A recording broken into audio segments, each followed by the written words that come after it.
Hello everybody, and welcome to the second video going into the details of reaction mechanisms.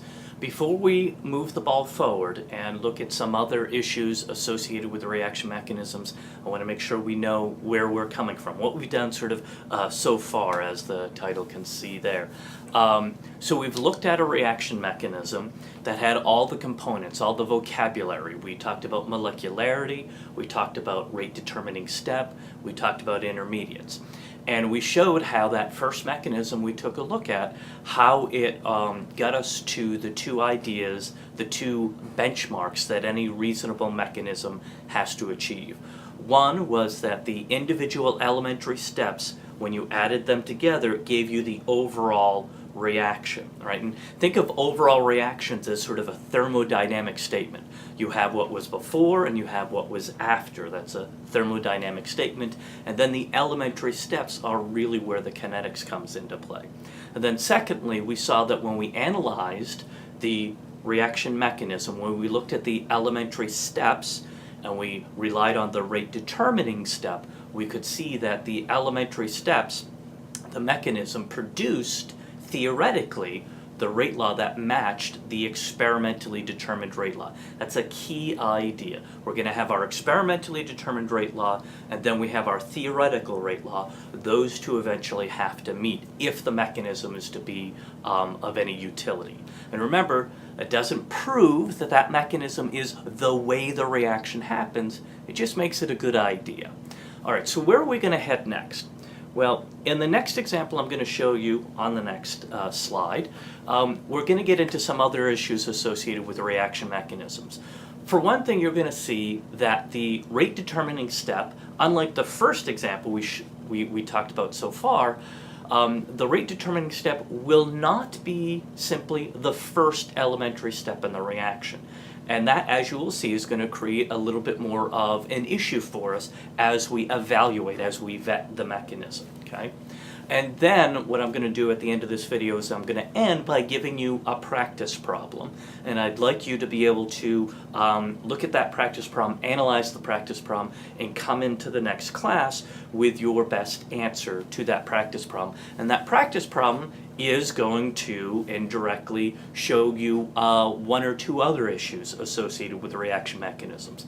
But if you're able to follow the previous video, if you're able to follow the example I go through in this present video, the practice problem at the end, which is going to show you a couple of other things, won't feel like it's coming out of left field. You should be able to understand it reasonably well. Okay, so on to our next set of reaction mechanisms and ideas that come up in this second problem. So here's our next example mechanism. We're going to take nitrogen monoxide, react it with oxygen to give us nitrogen dioxide. So again, this is sort of the thermodynamic statement before and after, and then the experimentally determined rate law. So our graduate student went in, it did the method of initial rates, it did various experiments to determine that the reaction is second order with respect to NO and first order with respect to the O2. Now, you can see the proposed mechanism down there below. But let me ask another quick question, and I know we said we wouldn't do this, but what mechanism might actually be in play? When you look at this rate law, does this rate law suggest to you a different mechanism than the one we're going to go into detail? This rate law should suggest to you another possibility of a mechanism. We won't really ever ask you to come up with a mechanism, but this particular example might, with this rate law, suggest a particular possible mechanism. I'll ask you about that in class. So just, could you come up with another possible mechanism? All right, so let's take a look at the mechanism that is being proposed that is probably a better answer than the one you might come up with. So in a proposed mechanism, in the first step, we have a couple of NOs reacting with one another to make N2O2, followed by N2O2 reacting with the oxygen to make 2NO2. And in the proposed mechanism here, we see that the slow or rate determining step is going to be the second step. Okay? And the first example we looked at, the rate determining step was in the first elementary step. Here it's in the second. So that's one difference. Another difference is that I'm invoking a concept we have not yet seen in the context of elementary steps. Namely, I'm suggesting that the first step is an equilibrium, and that's going to be important. So we have two new ideas here being applied to reaction mechanisms. A rate determining step that isn't simply the first elementary step, and secondly, we're using equilibria within the elementary steps. So let us see if this mechanism is credible. So benchmark number 1, does it add up? So if I combine my two elementary steps here, elementary step 1 and elementary step 2, and remember we're going to have some K's here, and this is going to be important. So the first reaction has a forward and a reverse reaction. So we're going to call the rate constant for the forward part of the reaction K1, and the rate constant for the reaction going backwards K-1. That's the typical convention. K sub minus is the rate constant for that step going backwards. And then the second step will have a rate constant K sub 2. All right, so does it add up? Well, you can see here that we have N2O2 on both sides. It shows up in the first step, it goes away in the second step. That makes it an intermediate, so it factors out. And you can see what we're left with is a couple of NO2s, and O2 to make a couple of NO2s. So the elementary steps do indeed add up to the overall reaction, so that works. So it passes. Benchmark number 1 is passed. Now, let's see if when we interrogate this mechanism, if it gives us the observed rate law. And I'm going to do that on the next slide. All right, so here's our proposed mechanism shown there at the top again. NO and NO to make N2O2, N2O2 and O2 to make 2NO2. So let us analyze what the theoretical rate law for this reaction would be. So first we zero in on the slow step. This reaction will only be as fast as the slowest step, and the slow step is the second reaction. So the sound effects for this reaction would be zoom, zoom, zoom, zoom, zoom, zoom, zoom for the first step, and then chugga, chugga, chugga, chugga, chugga for the second step. So we're gonna write down the rate law for this proposed mechanism based on the slow step, based on the molecularity, i.e. stoichiometry, of this second elementary step. So then the rate will be equal to K2. Remember I called the rate constant for the second step K sub 2, so it's got a little k sub 2, times the N2O2 to the first power times O2 to the first power. So the order with respect to N2 and O2 is both first because there's one N2O2 colliding with one O2 in this slow step. Now, we have a problem here in this particular rate law.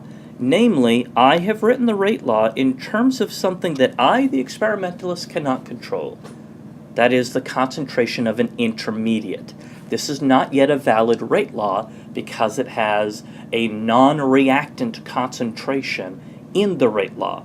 And rate laws are supposed to be written in terms of things I can control, and I can control the reactant concentration, not the intermediate concentration. Mother Nature is going to control that. So then what we're going to do is take advantage of all the events that happen up to the slow step. And well, there's only one event that happens up to the slow step, and that is the first equilibrium elementary step. So I'm going to take advantage of the fact that this is an equilibrium, and it's going to have an equilibrium constant that we're going to call capital K1, okay, like an equilibrium constant. So we see that capital K1 is the concentration of the product from the first step divided by the concentration of the reactant from the first step, each raised to the power of their balancing coefficients. Okay? So then what I can do is I can rearrange. I need to substitute in for N2O2 because I can't control that. So I'm going to use the equilibrium constant, solve for the concentration of N2O2, which in this case will be big K1 times NO squared. Right, just rearranging.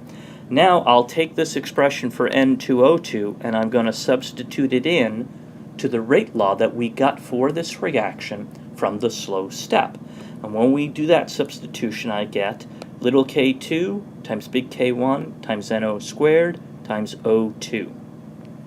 And now here's the thing, all this stuff in this blue box, these are just constants.